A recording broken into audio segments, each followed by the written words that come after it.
सभी प्यारे दोस्तों और प्यारे बच्चों को गुड मॉर्निंग। आपका अपना यूट्यूब चैनल LKM मीना पे सभी का स्वागत है।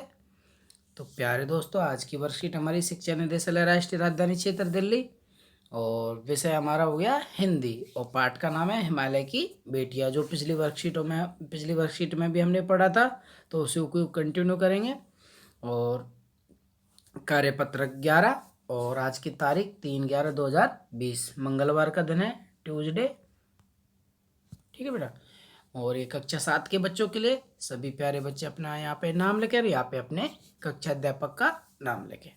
तो प्यारे बच्चों, वर्कशीट शुरू करने से पहले मैं आपको याद दिला देता हूँ कि सबसे पहले मेरे यूट्यूब चैनल को सब्सक्राइब करें और बेल आइकन को ज़रूर दबाएं, जिससे आपको आगे की वीडियो का जब भी डाली जाएगी तो उसका नोटिफिकेशन आपको मिल सके। तो आओ बच्चे, इस वर्कशीट को शुरू करें। गतिविधि फर्स्ट।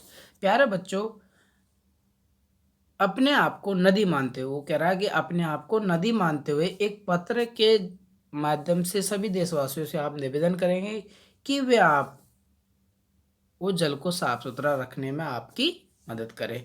कि जो नदी का जल है, जैसे हम दिल्ली की बात करते हैं तो बेटा यमुना नदी आपने भी देखा कि कितना गंदा पानी उस नदी में हो चुका है। तो हम उसी के बारे में चर्चा करेंगे और सभी देशवासियों से अपील करेंगे कि जल को कैसा रखे, साफ सुथरा रखे, जिससे हमारे अधिक से अधिक पीने योग्य पानी हो सके।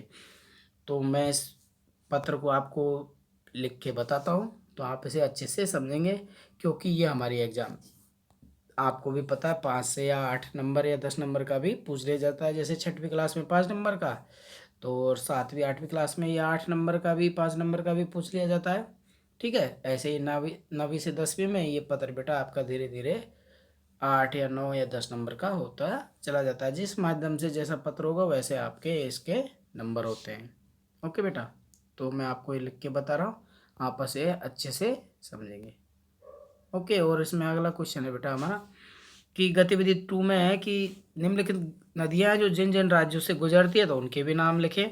तो इनका भी आप ये देखो, इसमें गंगा है जो उत्तराखंड है, गंगा है जो बता रहा है कि कहाँ कहाँ बहती है, उत्तराखंड, उत्तर प्रदेश, बिहार और पश्चिम। तो ऐसे ही हमें यमुना कहाँ बहती है, ब्यास नदी कहाँ बहती है, गोदावरी, कावेरी, झेलम, तो इन नदियों के बारे में बताएं। तो हम देखते हैं सबसे पहले ये पत्र है। ओके बेटा, तो हम सबसे पहले पत्र में ऊपर ऊपर हेडिंग जो लिखा हुआ था, तो प्रिय देशवासियों, सदैव मंगल में रहो, मैं हूँ गंगा नदी। अब यहाँ पे मैं गंगा नदी के बारे में चर्चा कर रहा हूँ। आप इसे गंगा नदी की जगह यमुना भी कर सकते हैं। तो आपको जानकर दुख होगा, कि आप मुझे गंगा मैया, यमुना मैया के नाम से कहकर बुलाते हैं, लेकिन आजकल मेरा स्वास्थ्य अच्छा नहीं चल रहा, मतलब उसमें गंदगी बहुत ही ज़्यादा है। इसकी वजह से मेरे प्यारे देशवासी कि मेरे जल में, जो मेरे प्यारे देशवासी हैं, ये हैं जो मेरे जल में औद्योगिक कचरा, कि मेरा आजकल स्वास्थ्य अच्छा नहीं चल रहा है, तो मेरे जो प्यारे देशवासी हैं, मेरे जल में औद्योगिक कचरा, गंदा पानी, रसायन युक्त जल, अपने घरों की पूजन सामग्री और हवन सामग्री दिन प्रतिदिन मेरे में डाल देते हैं या मिलते हैं। इससे क्या है, मेरी दशा बिल्कुल भी खराब होती जा रही है। अगर आप लोग मेरे जल को अपने उपयोग में लाना चाहते हैं तो आप ऐसी गतिविधियों को क्या करें, बिल्कुल बंद कर दें। नदियों में कचरा पानी वगैरह डालना बंद कर दें, जिससे मेरा जल गंदा और जहरीला हो रहा है। अतः आप लोगों से अपील है, अतः आप लोगों से निवेदन है कि आप मेरे जल को साफ और स्वच्छ बनाने की तरफ ध्यान दें। उसमें कूड़ा करकट न डालें और ना ही उद्योगों से निकला हुआ रसायन पानी युक्त पानी उसमें छोड़ें। तभी मैं और आप दोनों खुश रह सकेंगे। ठीक है, तो ये हमारा पत्र ऐसे लिखना है आपको, और यहाँ पे आप नीचे नीचे लिख देंगे कि प्रिय आप गंगा के बारे में लिखे तो गंगा नदी, और उसके बारे में लिखेंगे तो भाई सभी देशवासियों से अपील करते हैं, भाई आम नागरिक भी लिख सकते हैं हम। तो इस तरह से हम ये पत्र लिखेंगे। ठीक है बेटा, अब देखते हैं बेटा हम दूसरा क्वेश्चन है, हमें ये नदियों के बारे में बताता था। पहला तो दे ही रखा गंगा नदी, अब दूसरी हमारी यमुना नदी। तो आप इसमें लिखेंगे उत्तराखंड में बहती है, उत्तर प्रदेश में भी बहती है और राजस्थान में भी बहती है और दिल्ली और हरियाणा, ये 5 राज्यों में ये बहती है, तो इनका हमने ये नाम लिख दिया। अगली हमारी व्यास, तो बेटा देखो ये पंजाब राज्य में बहती है, हिमाचल में बहती है, ठीक है बेटा, पंजाब और हिमाचल, ठीक है बेटा। अब अगली हमारी गोदावरी नदी, कौन सी नदी बेटा? गोदावरी।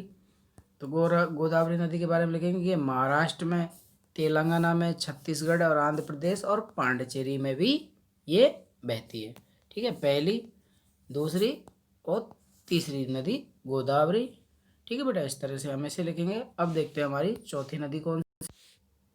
तो देखो हमारी गोदावरी हो गई, महाराष्ट्र, तेलंगाना, छत्तीसगढ़, आंध्र प्रदेश और पांडिचेरी। अब चौथी नदी हमारी कावेरी। तो देखो बेटा कावेरी कर्नाटक में बहती है और तमिलनाडु में और केरल में, ठीक है बेटा। और हमारी झेलम नदी, झेलम नदी हमारी पंजाब और जम्मू कश्मीर, ठीक है बेटा, जम्मू एंड कश्मीर, ठीक है बेटा। ये दोनों क्वेश्चन कंप्लीट। तो इस तरह से आप इन दोनों क्वेश्चनों को अच्छे से अपनी कॉपी में लिखेंगे और अपने हिंदी के टीचर से चेक करवा लें।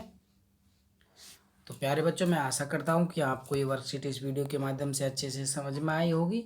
और बेटा आप इस पत्र को याद भी कर लें, क्योंकि ये पत्र आपके लिए बहुत महत्वपूर्ण है आगे होने वाली एग्जामों के लिए। तो आपके 5 से 7 नंबर मिल सकते हैं। तो आप इस पर पत्र को याद भी रखें। और जो क्वेश्चन है भाई आपको पता होनी चाहिए भाई कौन सी नदी कौन से राज्य में बहती है।